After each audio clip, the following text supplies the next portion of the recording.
Once I was lost, wandering in darkness, no life inside, no hope inside. He called my name and healed my blindness, set me ablaze. Now I'm alive with His love breaking through my heart of stone, love breathing to awake my bones, love reaching out to save my soul, love never gonna let me go. And now my heart, so full of worship, I can't hold back, I can't contain it, for all He's done. Jesus, my Savior, I am ablaze and full of thanks for His love breaking through my heart of stone, love breathing to awake my bones, love reaching out to save my soul, love never gonna let me go, love calling me as I am, love making me new again, love lifting me when I can't, love never gonna let me go. Wherever you've been, whatever you've done, come as you are, come into His open arms. Wherever you've been, whatever you've done, come as you are, come find His love breaking through my heart of stone, love breathing to awake my bones, love reaching out to save my soul, love never gonna let me go, love calling me as I am, love making me new again, love lifting me when I can't, love never gonna let me go, love breaking through my heart of stone, love breathing to awake my bones, love reaching out to save my soul, love never gonna let me go, love calling me as I am, love making me new again, love lifting me when I can't, love never gonna let me go, love never gonna let me go, love never gonna let me go.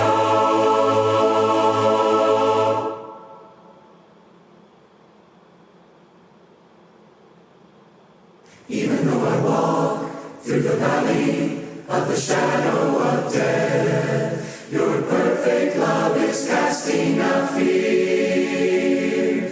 And even when I'm caught in the middle of the storms of this life, I won't turn back, I know you are near, and I will fear no evil, for my God is with me.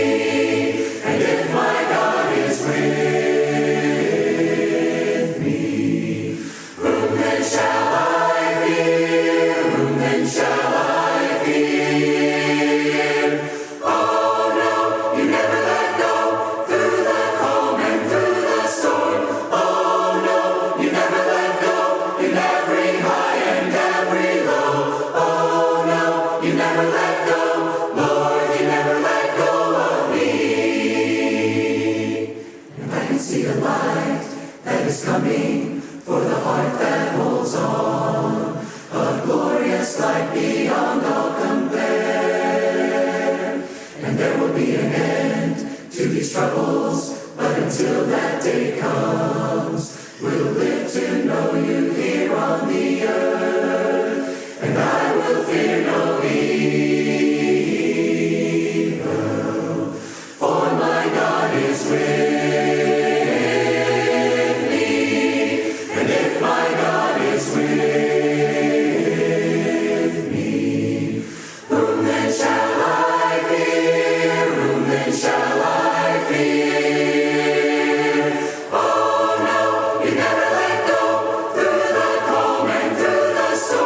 Oh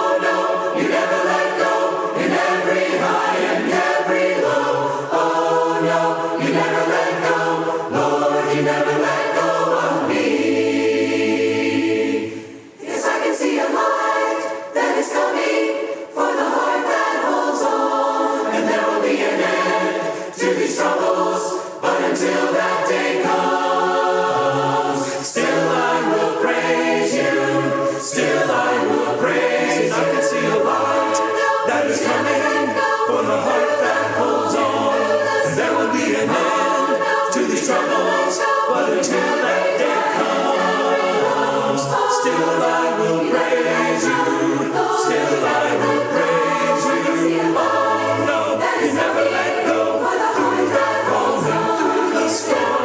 Oh no, you never let go in every high and every low. Oh no, you never let go, Lord, you never let go of me.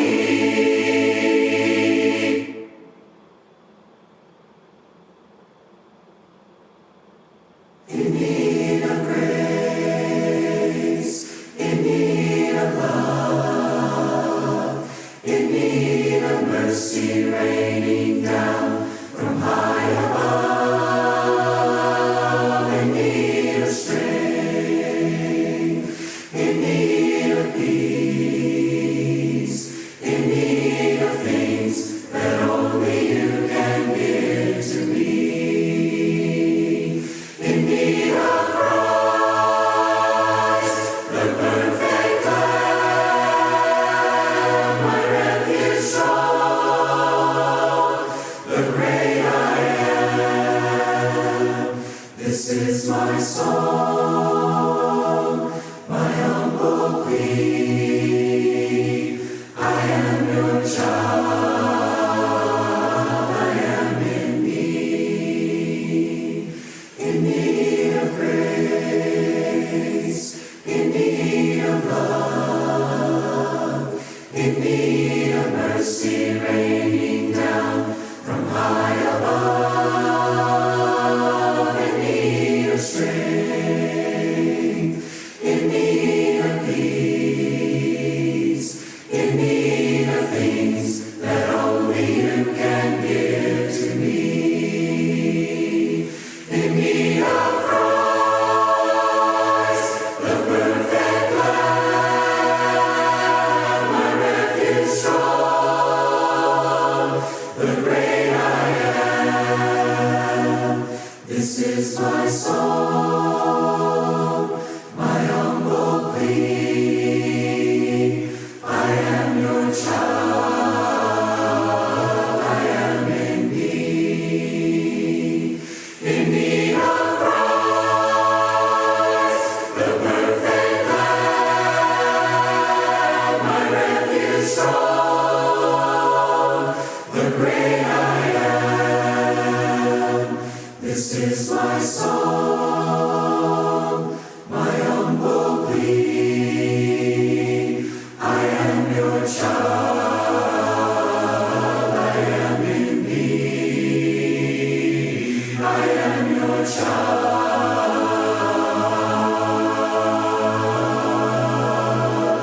I am in need.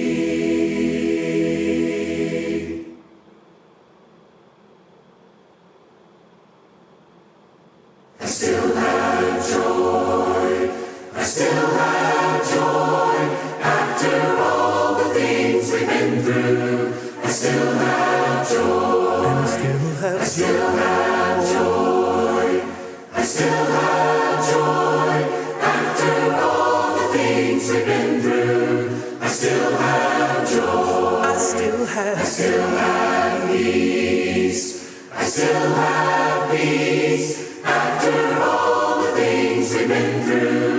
I still have peace, and I still have faith, I still have faith, after all the things we've been through. I still have faith, I still have hope, I still have hope, after all the things we've been through. I still have hope, I still have love, sweet love, I still have love, after all the things we've been through. I still have hope, and I still have joy, I still have joy, I still have joy, after all the things we've been through, after all the things we've been through.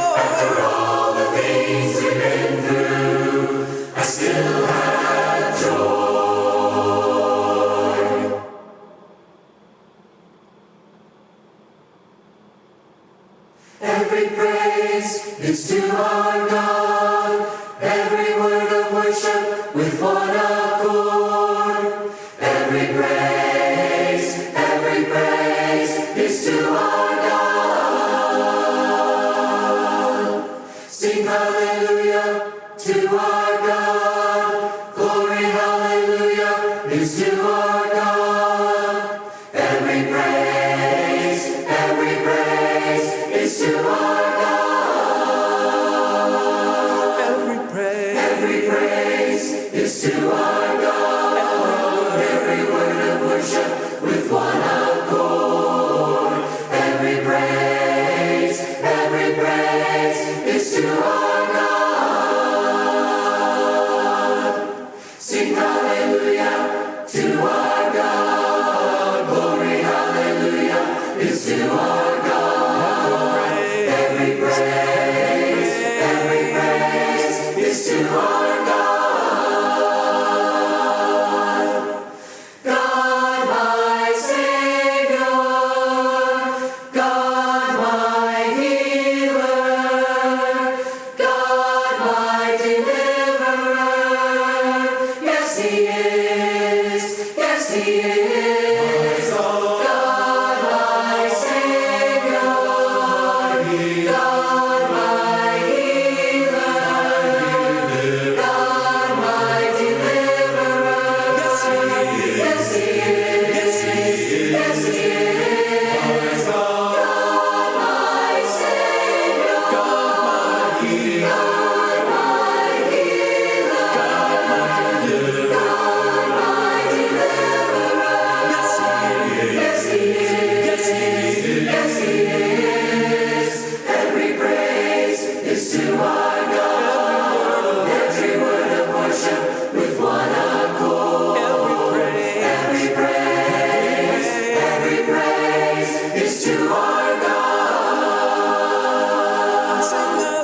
Sing hallelujah to our God. Glory, hallelujah is to our God. Every praise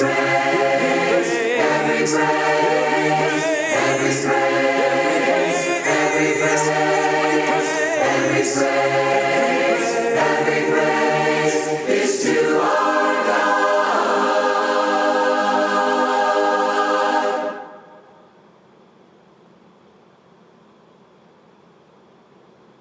When I'm down, Lord, you pick me up. Then I fall on my knees. When I'm dry, Lord, you fill my cup. You always give what I need, and yours, Lord, I'll always be.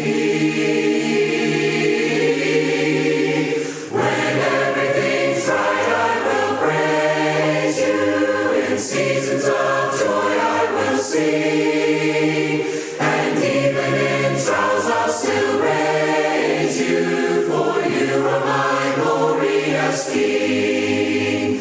Yes, you are my glorious King. When I'm up and blessings abound, and your grace falls like rain. When your love and mercy surround, Lord, I will praise you again. My God, Redeemer and friend.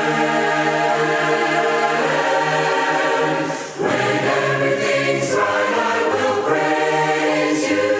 In seasons of joy, I will sing, and even in trials, I'll still praise you. For you are my glorious King. Yes, you are my glorious King. You came for me in the form of a man, bearing my sins on a cross, taking the shame and fulfilling.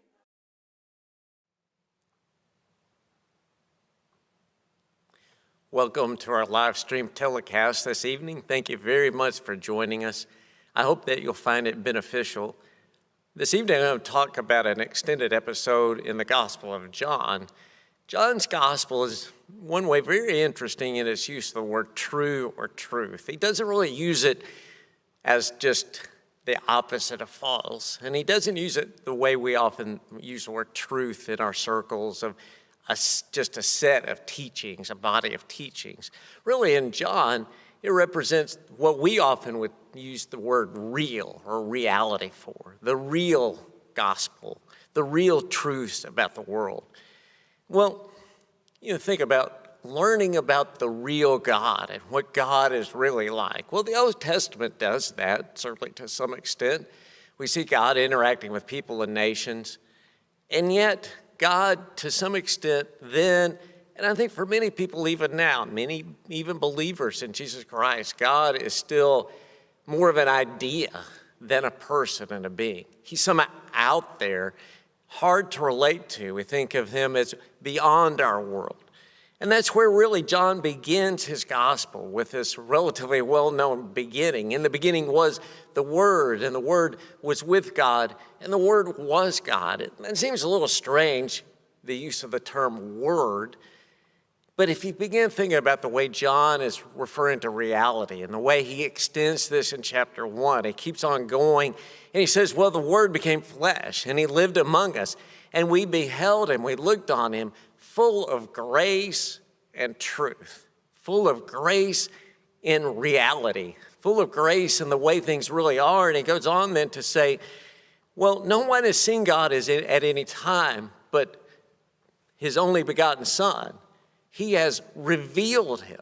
He has expressed him. He is the Word that shows us God, not just in words, but in actions, in living among us, showing us in very personal and concrete ways what God is like, and through that, showing us how we connect to God, what real people who truly and really connect to God, what they are like. Well, John 6 is the passage I want to talk about, and there are two famous and very incredible miracles that we see here in John 6. The first is this feeding of 5,000 people with 5 barley loaves and 2 fishes.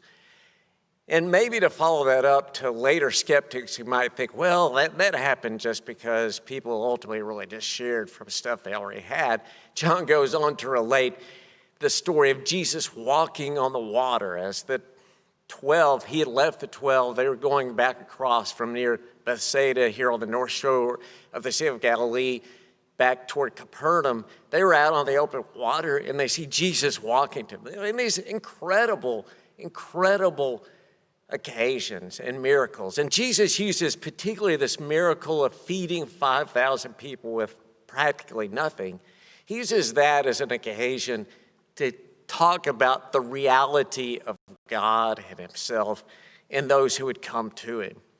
That the crowd that had been with Jesus, this couldn't have been too far. They worked their way back around Bethsaida. There are a couple of different Bethsaidas, but the one probably it's not all that far from Capernaum. They worked their way back around the shore to find Jesus, and when they found him, they said, well, we have been looking for you. We're following you. They express this idea that they want to be with him. But Jesus uses their expression there, hey, we're following you, we're looking for you, to say this. He says, well, you want to be with me because I fed you, not because you understood the miraculous sign. Then he goes on and expresses to them that what they really need is him. They need to place value on the one from heaven. So he has been sent for them. And he's of more value than just this food that has filled their bellies. Now, there's this back and forth that goes on, and throughout John, it is sometimes difficult to tell exactly who's saying what in the people talking to Jesus. John is a very astute observer of people. Throughout this gospel, he seems to be going around in the crowd, listening to what people are saying to Jesus, what they're saying about Jesus. Primarily, the people talking to Jesus seem to be these disciples, these followers of him, the crowd.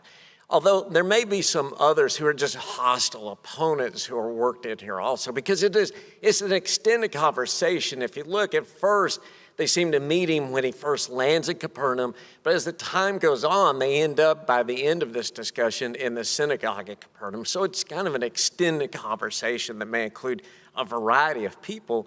But this back and forth starts.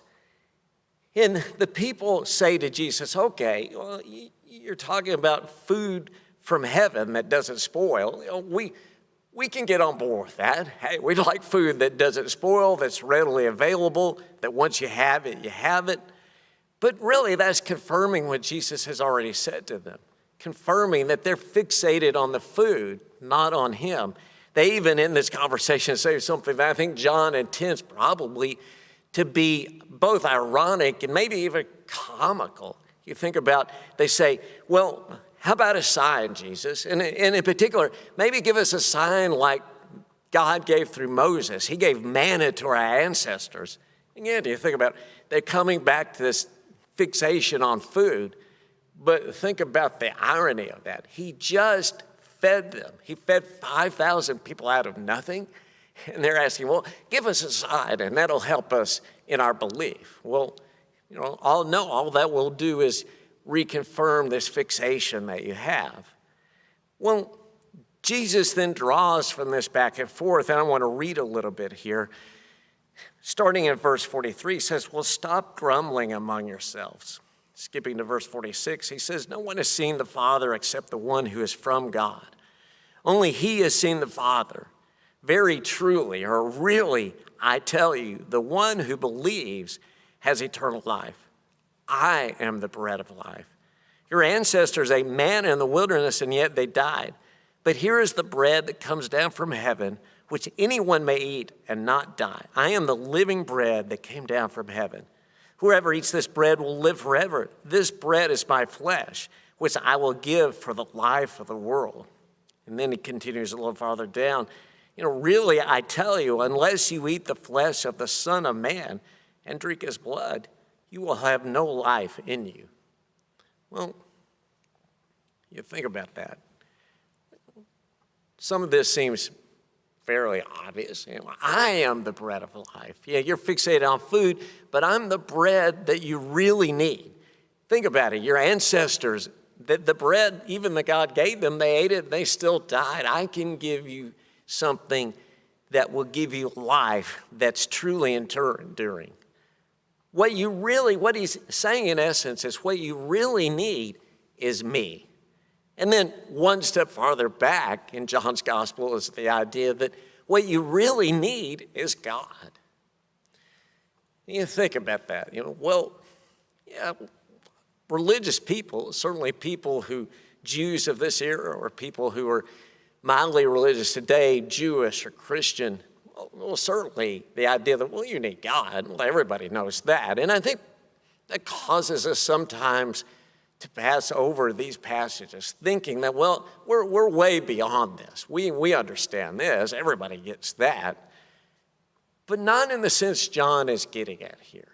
John, throughout his gospel, is not using belief and believing in Jesus as just one step in a multi-step process to connect to God. This isn't a piece of a plan of salvation. In John's gospel, belief is used as this all-encompassing, comprehensive response to God. The idea that I am really believing in you deeply, in a way that affects how I live, in a way that affects how I think, in the way that causes me to listen and to seek an understanding. That I need you, I need God, I need Jesus. I need it more than food. Now, again, I want us to be sympathetic to these people. We live in an era where food is abundant. Our questions in a country like the U.S. typically center on, are we going to have tacos tonight? Are we going to have fish? Are we going to have chicken? We have steak. Am I going to be a vegan? Am I a vegetarian? But many of these people are living under circumstances where the question, are we going to have enough to eat tonight and tomorrow, is very relevant. This isn't just, they're worried about food. They're worried about food. This is a big deal. And so what Jesus is saying is, look, even the most important things that keep you alive, I'm more important than that. Even the things that we might today say, our family, our spouses, our friends, even these relationships, while important to us and important to God, are not the foundation. There are things that are more needful than that. Our relationship with God and how we think about him and our reliance on him is what he's getting at here. Well, at these words, many of these people said, well, okay, we like the idea of bread that doesn't run out. You know, we're on board with that. Give us some of that. And I've already seen that slide. And what we've talked about here, all who see his son and believe in him should have eternal life. I will raise them up at the last day. This is the work of God, to believe in the one he has sent. But now they start saying, well, wait a minute. You say you're coming down from heaven, but you're the son of Joseph and Mary. Well, what's that business about? And how can this man give us his flesh to eat? John goes on to say that on hearing this, many of his followers, his disciples, those among the crowd here, these aren't the hostile opponents. These followers now begin to say, well, wait a minute, this is a hard teaching. Who can really accept it? Who can really understand this? You know, they liked the Jesus that was feeding them. He was popular with them. But this, you know, they were thinking, well, we're wanting more food, and you're talking about food coming up from heaven. You know, what? That doesn't help us. We're needing more of what you did earlier, feeding us, and you're talking about eating your flesh, drinking your blood. That doesn't make any sense to us. And so the Jesus that's saying these things isn't so popular. And you can see, and Jesus has said this, you didn't understand the miracle. They didn't see the significance in what was going on in that miracle. And in fact, they didn't want to find out more. They didn't want to search. They didn't want to listen. They didn't want to try to work through what Jesus is saying, asking him more questions. What they wanted was more food. They wanted Jesus to be the genie in the bottle that granted their wishes, that helped them meet their immediate needs. That Jesus is interested in meeting people's needs with food and other things. We see that. In fact, I'd like to mention that just as a quick sidebar here, that Jesus doesn't take the attitude, well, because people might misunderstand and become fixated on food, I'm not going to feed people. I'm not going to heal people, because some people might get the idea that that's all that this is about. Jesus heals people. He feeds people. He helps people. And in our world today, I've even heard people at times express similar sentiments that, well, you know, whether as a person or a group, you know, be careful. You don't want to give people the wrong idea that we're just out to help people. Or even in things like singing, sometimes I've heard people express, well, you know, some people, if you do that, you know, people will just be in it just for the singing or some other thing. Well, that may happen. Jesus doesn't shy away from doing things and drawing people and opening doors through mechanisms that people may ultimately become fixated on. On the other hand, Jesus doesn't stop there. He doesn't say, well, if I say this, some people may leave. He goes on to say, you need to work beyond just a superficial belief. Well, that leads then to the next part of the story. He turns to the 12 and he says to them, well, what about you? Are you going to leave with these people? Where's your belief? And it's likely, you think about it, likely that the things Jesus is saying were confusing to the 12 also. It's hard to imagine, given other narratives between Jesus and them, that they were grasping all that he meant here. This statement, eating his flesh and drinking his blood, you think would have been confusing too. But in spite of that, Peter says, Lord, to whom would we go? You have the words that give eternal life. We believe and we know you are the Holy One of God. In spite of the fact they may have been confused by some of the things Jesus is saying here, they have seen enough that they come to understand the meaning, not as fully as they would later, but to begin to grasp that he is truly from God. And the way that Peter puts this here, I think, is very moving and profound. where else would we go? Think about the faith in that. Because these weren't just words for Peter and the others. They had given up everything to follow Jesus. And they would continue to give up everything. In fact, most of them gave up their lives to follow Jesus. And you think about Jesus' words to Peter at the end of John, if you're familiar with it, with the story where he's talking about John and what will happen to him and what's going to happen to Peter. And Peter's concerned about, well, what about this man? And Jesus says, well, you don't worry about him. In fact, you're going to be carried places that you don't want to go. And people are going to have power over you. And so, Peter, you just do what you need to do. You follow me. And that's what Peter's expressing here. Well, who else can I turn to? Who else has eternal life? Who else has what you have, Jesus? That's a deep statement of belief. Now, clearly, as time went on, Peter and the others fell down in that belief. Excuse me. Peter and the others struggled at times. Peter, a little bit later in Jesus' life, is denying him. Even after Jesus' resurrection, Peter is intimidated when these Jewish Christians come up from Jerusalem to Antioch. And so we see that, faith, even for the very faithful, for those deeply believing, faith can be up and down. But it still, that fact that they committed so deeply and so profoundly here, that's the kind of belief that Jesus is looking for. In fact, this confession, I think in many ways rivals or surpasses the one that's even more famous. Stuart has been very kind to get me some water here. Thank you.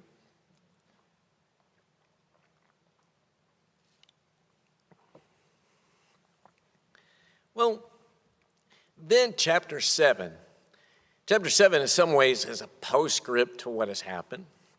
And then in some ways an introduction to the events of chapter 7. But chapter 7 begins still here in Galilee.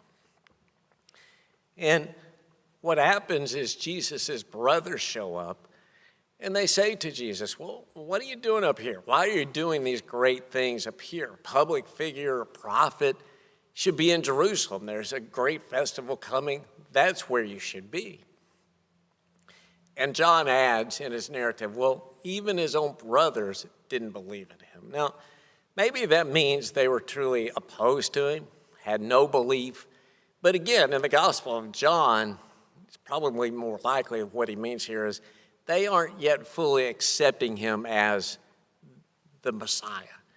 That they may view him as prophet, and maybe they don't really mean this. Mainly this is cynical or sarcastic, but taking it at face value that maybe they really do mean this. That, hey, you're a prophet.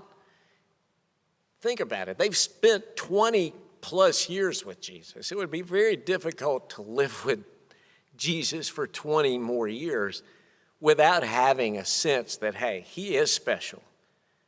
He's not just run-of-the-mill first century Jew. And in fact, Jesus' own mother on a different occasion comes with the brothers to try to pull him back from what he was doing at a particular time. And certainly Mary had a deeper understanding. We get that. And so what I would suggest here, this is a case of people who know Jesus in some ways better than anybody else in the world. But that familiarity with Jesus begins to make them think in terms of we can advise Jesus. They see Jesus in one way and they're putting Jesus in a box. Maybe, like I said, viewed him as a prophet, but he's not doing the things that they think he needs to do.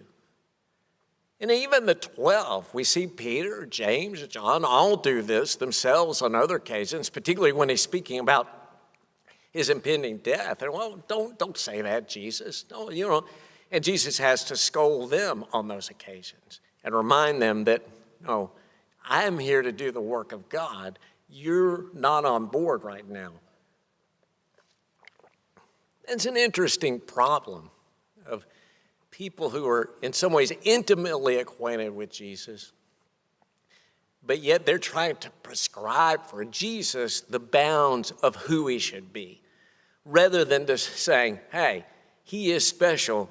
Let me be what you want me to be. Let me get on board with where you're going.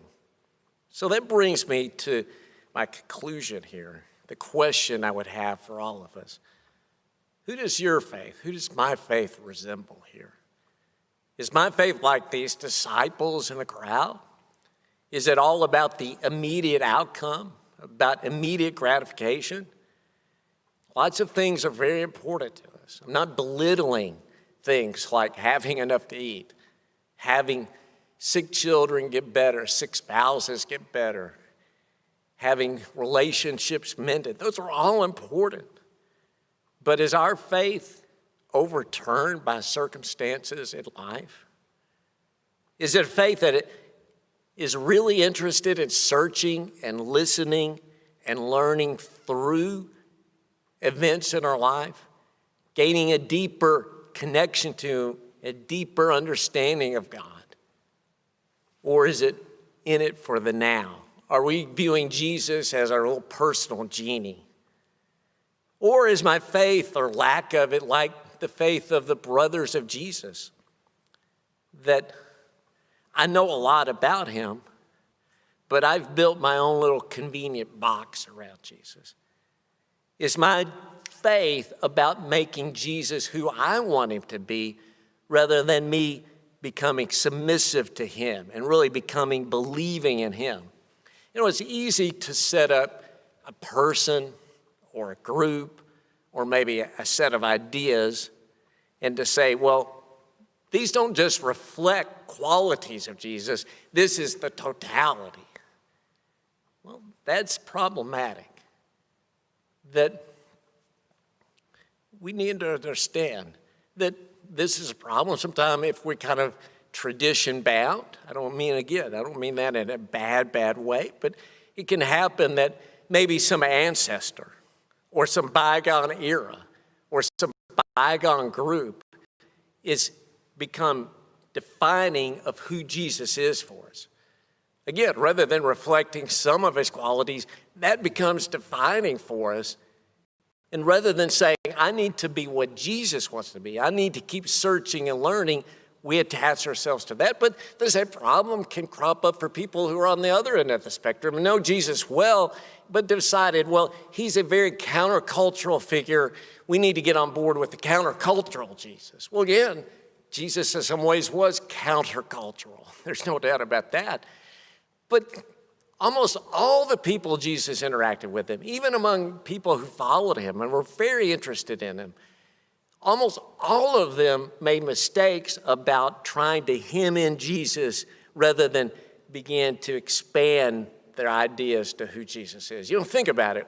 Nicodemus was interested in Jesus, but yet he had to broaden his view of who Jesus was.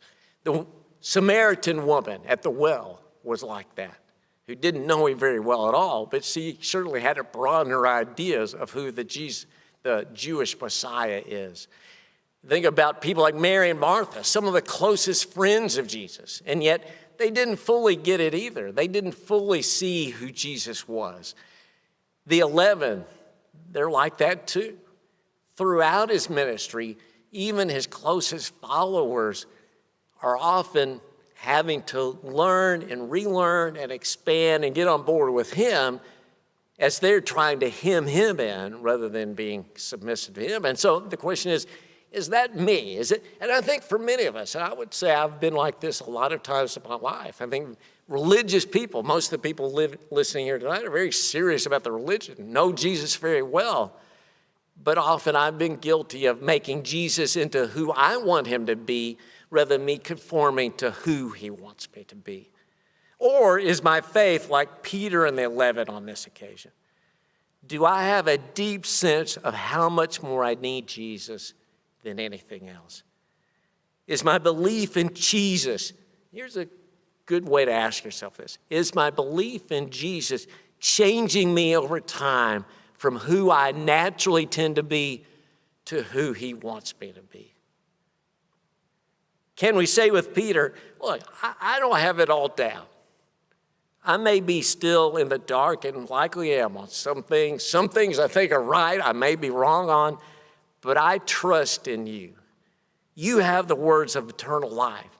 You have life that extends beyond even saving the life and improving our physical health here. I may face big hurdles where it may be difficult to sustain this kind of faith. In fact, I may fall down like Peter did. I may have times where my faith wanes. But is this a faith that can come back and say, you know, I was in a valley, but Jesus is still, he's still the one from God. He's still the one that can give me life and give the people I love, not just me, but the people I care about when I pray for their health and other things. He can give them what no one else or nothing else can give. And so that's the kind of faith we're searching for. One that looks for a life that endures, a life that is meaningful, life that goes beyond just the gratification of the things we may even need here. And so that's what I'm encouraging you with tonight, is if you have struggled in your faith and you honestly could answer, well, my faith has been more like the crowd, or my faith has been more like his brothers, let's aim to think about our faith and deepen it so that we can think and say things like Peter said and live lives like they did, deeply and fully committed to Jesus Christ. Thank you for listening tonight. I hope you find these words helpful.